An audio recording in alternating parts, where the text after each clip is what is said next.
Сәлем қыздар, біз бүгін необычный, креативный, өте оңай тез жасалатын дизайнды жасайтын боламыз. Ол үшін основаға екі түрлі гель лакты таңдадым. Оның каждый слойын обязательно просушивать етіп аламыз, чтобы аккуратно көріну үшін.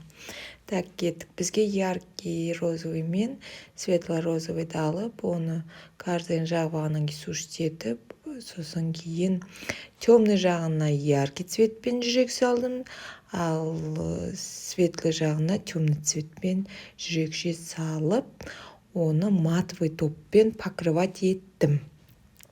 Сол кезде керемет күшті эффектпен шықты. Одан кейін бұл дизайн маған ұнатты. Давай мен енді ақпен қараны попробую деп істеп көрдім. Тура осы методпен, тура осы методикасымен жасап көрдім. Вообще күшті, обалденно шығады екен. Енді 100% любой клиентке ұнайды, потому что ол біріншіден эффектно, четко, ярко, сдержанно, элегантно көрінетін дизайндардың бірі болып саналады.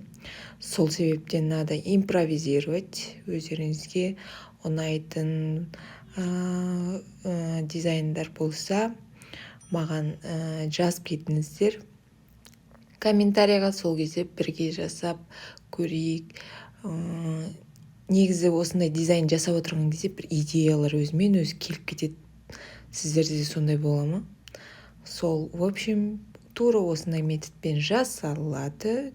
Екінші вариант, ал үшінші вариант красно-белыймен жасадым. Тоже эффектно, мощный, күшті болып көрінеді екен. Тоже бүткіл дизайндарды. Так, видеомен түсірген кезде эффектіне болып көріну үшін просто камера бүткіл әдемілікті жеткізбейді ғой. Сол себептен мен матовыймен жағамда основной, бірақ глянцевыймен жақсаңыздар тоже күшті көрінеді. Так что жасап көріңіздер, күшті. Ал егер менің каналым сізге полезный болып, ұнап жатса, керекті ақпараттар алып жатсаңыздар, обязательно лайк басып, комментарий жазып, мені қолдап кетіңіздер. Шала казахскийімді қолдап кетіңіздер. Мне будет очень приятно. Будем стараться бұдан да күшті дизайндар жасауға. Так что мені без реакция қалдырмаңыздар. И тем более реакциялар бесплатно тұрады. Так что давайте поддержите меня. Тезірек күшті просмотрлар ретке шығу үшін ғой.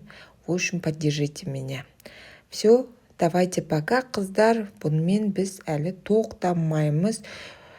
Вуаля, 3 вариант. Қайсы сізге ұнады? Комментарийді күтіп отырмын. Сіздің жазуыңызды, ответіңізді. Давайте пока, қыздар.